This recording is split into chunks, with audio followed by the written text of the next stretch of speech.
Hello, my name is Shannon Titshaw, and today I'm going to be talking about professional learning communities for my class at Jacksonville State University, IL 614, Internship and Personnel Development. First off, we need to define what a PLC is. When you have a PLC, the main goal is to ensure that students are learning. You want to create a culture of collaboration, and you want to always focus on the results. These are the main areas that you need to have when you have a PLC.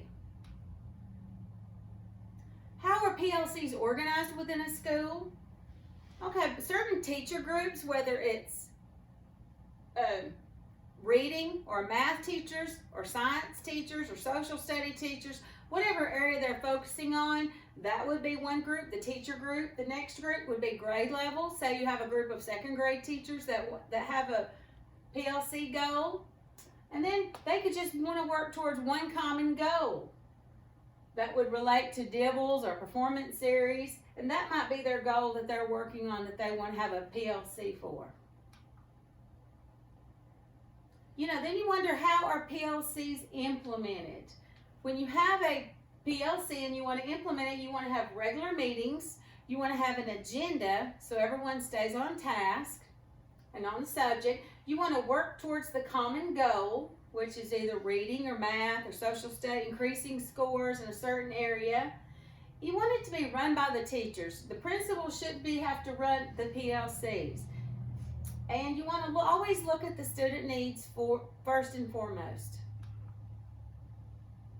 How PLCs affect student learning. Teachers will collaborate on best teaching practices. You'll have a shared knowledge and experiences. You'll exchange ideas and formulate common goals. A lot of the times the teachers, when they're working together, they can discuss what is working, and they might want to keep doing that, or they'll also discuss what is not working and what they need to adjust for the next time that they meet. How PLCs improve teaching practices. When the groups of teachers get together, they're sharing their leadership. They'll take on different roles. They'll have an ownership of their goals. They're more responsible when they're the ones that are having to work at it.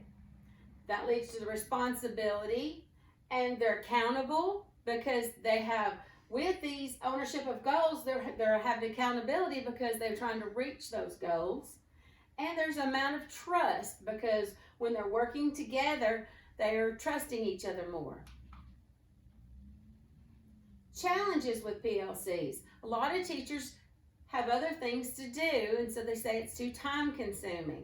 They'd rather spend their planning time grading papers or planning meetings with the parents or looking at data alone. A lot of times teachers are not used to working in a group. They've always just been in their own classroom or maybe worked with one other teacher.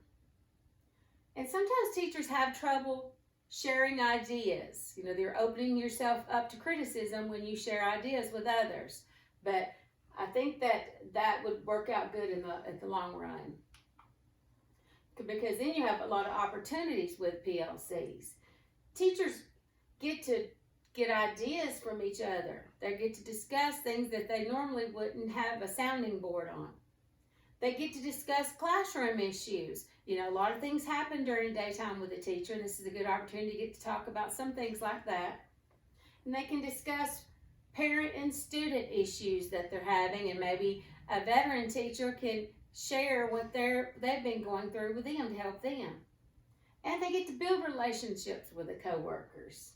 That's one of the best opportunities with a PLC. My school is Bridgeport Elementary School. We're a K-4 school, and my focus is going to be on reading. We have a very important issue coming up right now is the Alabama Literacy Act. And with this act, all students have to be reading on grade level at the end of third grade, or they will have to attend summer school and then be retested again. So if we start a PLC now and our focus is on reading, and a lot of things go in with reading. It can be writing, it can be vocabulary. There's a lot of different areas that can help with reading. And we'll always look at the standards too. We'll always relate back to the reading standards for each grade level. The data that we will use will be Global Scholar Performance Series for grades K through 4. That is our formative assessment that we're using right now. With this, the teachers we test 3 times a year. The teachers can look at the previous year's results of the students that they have, or they can look at the beginning of the year results and they can see the areas that need growth from that. Another bit of data that we use is DIBELS results for grades K through 2. That's directly related to reading. So if the students, the K through 2 teachers want to get together and talk about the DIBELS data, that would be wonderful because they can look at that and see exactly what they need to help the reading scores. And with that, the teachers would need to have monthly data meetings where they delve deep into that information. Okay, thank you. That's the end of my presentation.